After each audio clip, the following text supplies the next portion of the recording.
score. Dexter Pittman got the start tonight for Joel Anthony.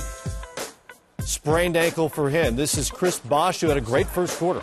Yeah, he scored 11 of the Miami Heat's first 13 points. They were doing a great job, Matt, of getting the ball into the interior and getting high percentage field goal attempts. This is what Miami does, and this is the guy who does it. Well, early in the game, they were getting out transition baskets, but they didn't play with that energy until later on in the fourth quarter. We'll see that. Jumper by LeBron James there. Miami up 28-22. The Heat were 11 of 17 in the first quarter. Steve Nash to Marcin Gortat having a great season. Nice set play as ex-Heat member Dan Marley looks on from the Phoenix Suns bench. There's the king. And then LeBron looks at the rim up close in person. Steve Nash did the smart thing. Ole.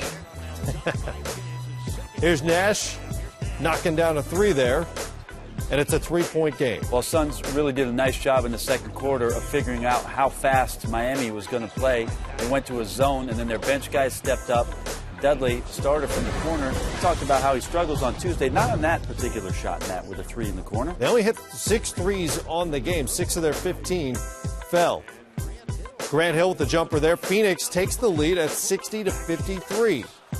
Markieff Morris, great block on Udonis Haslem. Suns go on the other way, and eventually it's Morris trailing. Nash knows where to find him, and the rookie throws it down. Great sequence there for Phoenix, and they have a 1-point lead.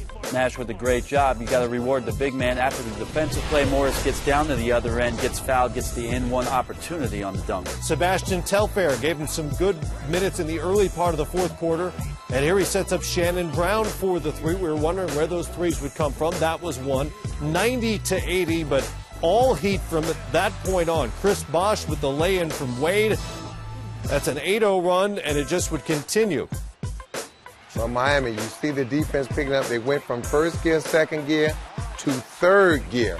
Phoenix just had no response for it. That dunk tied it at 90, then Chalmers to Wade and one. It's a 14-0 run at that point. LeBron knocks down the jumper to make it 17 unanswered points for the Heat, and suddenly they had a 97-90 lead. Things got crazy late. LeBron James and Grant Hill with a collision here, shoulder to shoulder. Hill popped right back up. LeBron would remain on the floor for a few minutes, never technically left the game because it was a dead ball, and he returned, and then down the stretch the Suns just kept blowing opportunities. Steve Nash passed on a shot he might have taken, and then Channing Frye can't find rim from point blank.